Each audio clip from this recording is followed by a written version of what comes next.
Did you know that in Kenya, 1 in 4 young women and girls are at risk of becoming mothers by the age of 18? Let's explore why this can be a risk factor by speaking to someone who has experience with this.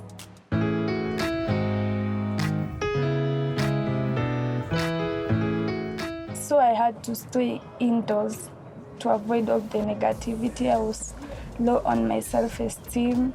I went through depression.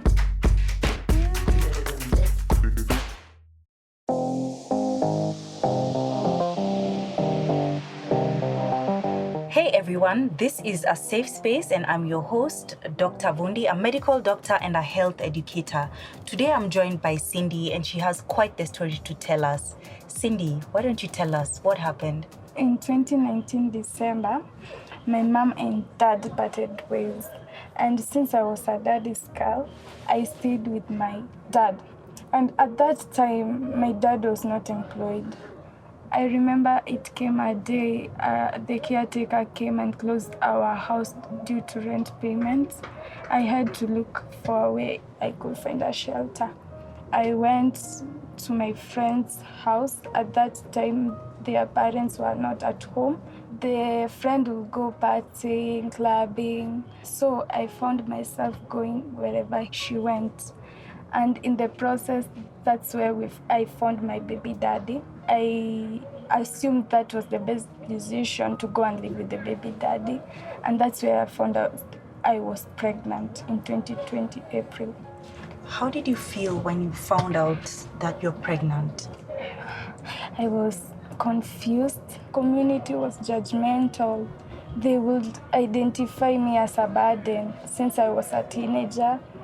I have a child with a child, so I had to stay indoors to avoid all the negativity. I was low on my self-esteem.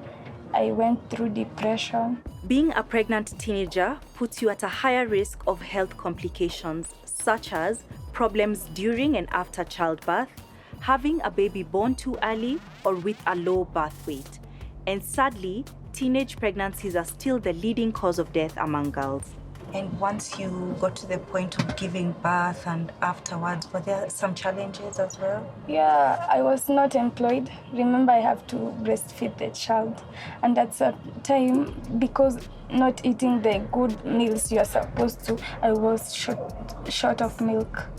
So I had to go and do laundry service. Sometimes he will pay you 200 shillings. And the 200 shillings, you look at it and it can't satisfy your needs. And sometimes I will even not have a job at all, even the laundry cleaning job. Let's take a few comments from the DW Africa Facebook page. Lina Lesia, who says, the challenge of teen pregnancy is the availability and affordability of contraceptives. Culture also plays an important role in that girls are less likely to even seek contraceptives if they know that they will be judged for it. And I completely agree with Lina that contraceptives have to be spoken about. And so who was there to support you during all these challenges? My parents. I didn't tell my parents, but when it came to 7 months old, I let it out. I told her. I knew she was disappointed, but she didn't show it to me. This is your mom? Yeah, that's my mom. Some of the factors that contribute to teenage pregnancies are 1, a lack of sex education. Young girls cannot make an informed decision without proper sex education. 2, archaic practices such as early marriages contribute to teenage pregnancies. Then we have the issue of sexual abuse, because sadly, a large number of teenage pregnancies are because of sexual abuse, and it's usually somebody known to them. And lastly, there's a lack of access to contraceptives. What do you think are some of the factors contributing to teenage pregnancies? Let me know. How else did you cope with these challenges? I was introduced by my friend at Teenage Man's organization, and hearing that they offered makeup skills and I was so passionate about it, I went. And in that program, they even brought mentors to mentor us. And that's where I really have transformed emotionally, spiritually. And how has all this changed your perspective of life? It changed me because this thing that I went through, I don't want it to repeat to another girl.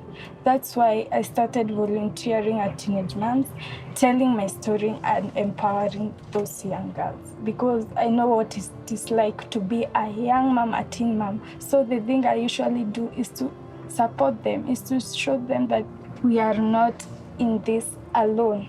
Thank you so much, Cindy, for sharing your story with us. Share this with someone who would be inspired by Cindy's story and leave a comment below. Thanks for watching, guys.